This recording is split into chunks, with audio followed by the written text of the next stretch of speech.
Hey friends, today on My Favorite Things, we're going to be looking at and reviewing my Seiko SNKL41J1 Baby Sarb. Let's talk about it.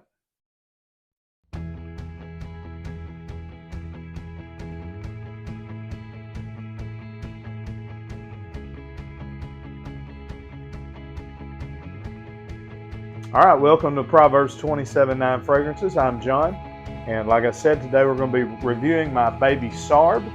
And so I'm just going to take it off my wrist. I'm going to show it to you. We're going to look at front, back, sides, and I'll tell you what's inside and what makes this watch, I believe, one of the best values that you can get from Seiko. We're going to go ahead and switch the camera angle to the point of view and talk about this beautiful watch.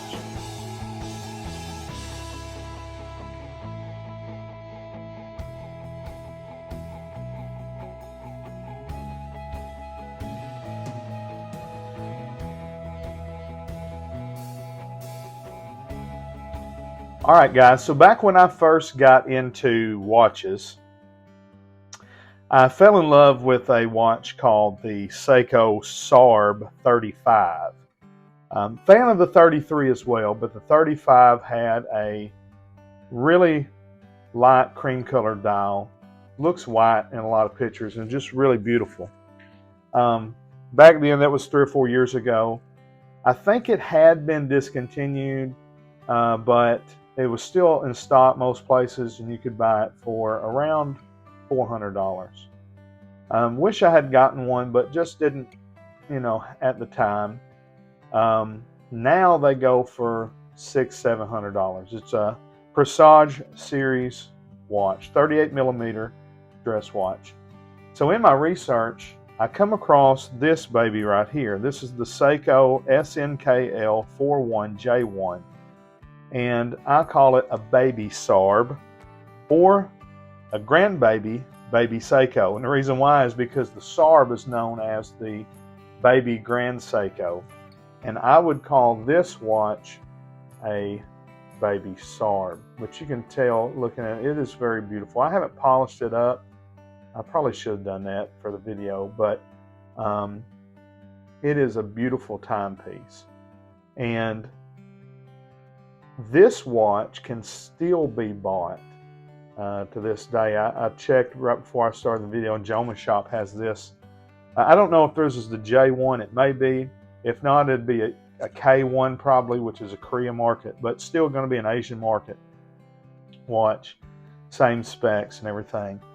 But this is just a beautiful watch. Again, it's my dress watch.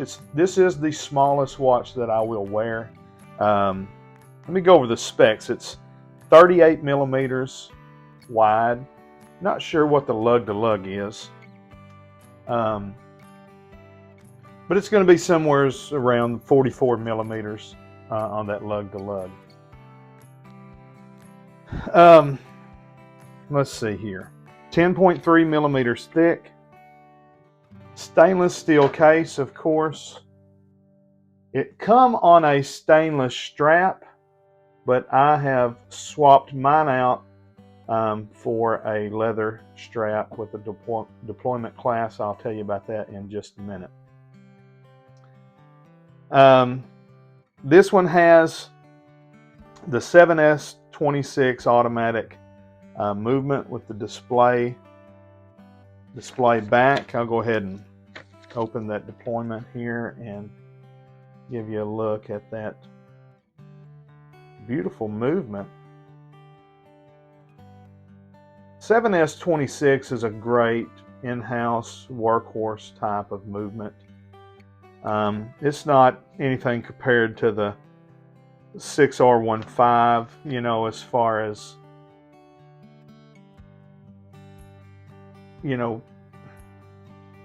it's a great value movement. That 6R15 that's in the Sarb is a very, respected movement, but the 7S26 is a very, very good movement as well. I've never had trouble with this watch keeping time.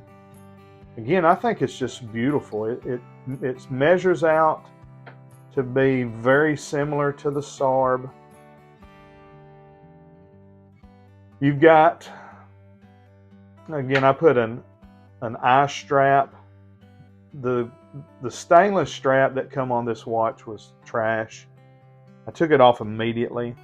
It's 20 millimeters right here. I put this nice genuine leather eye strap, leather band, alligator stamped with a deployment clasp. Very nice. Very, very nice. This looks like a $1,500 watch. The main differences is, okay, again, you've got the 7S26 movement instead of the 6R15, which is a much cheaper movement, but is still a very, very good movement. The dial is white instead of cream, which I think I actually prefer. This is a 5, so instead of having the crown at the 3 o'clock position, it's down here at the, really the 4 o'clock position. The Sarb has a signed crown. The baby Sarb does not.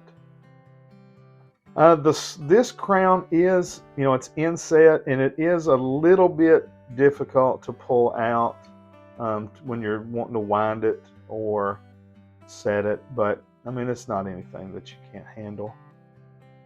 Hardlex crystal instead of sapphire. You're going to get sapphire with the Sarb. That's really the main differences. I mean, you're going to get a much nicer oyster bracelet with the Sarb, but a lot of people take their Sarbs and put them on a nice leather band, so if you don't mind to do that. And again, with the Sarb, in the market value on those right now are anywhere from, if you can catch it for $600, you've gotten a steal on eBay. People just want to sell them retail for like over $1,000. I did say this was in stock at Joma Shop. I just checked it again, and it's actually out of stock, but you can find it at other places, and it's in that $120 to $150 range for this watch. I've wore this watch for about 3 years now. I don't have a scratch, one that I can tell, on my Hardlex crystal. I don't wear this every day. I wear it about once a month. I typically wear it either to the office or to church. It absolutely just looks beautiful. I'm going to stick it back on my wrist. I think I've showed you enough up close shots of the front and the back there. This again, I said this is the smallest watch that I will wear. And I do have pretty, sorry about that. Tell you what, I'm going to change my angle one quick second. So I do have a pretty thick wrist. I haven't measured it in a while. I'm a big guy. And so, that's the way it wears on my wrist. I think it looks fine.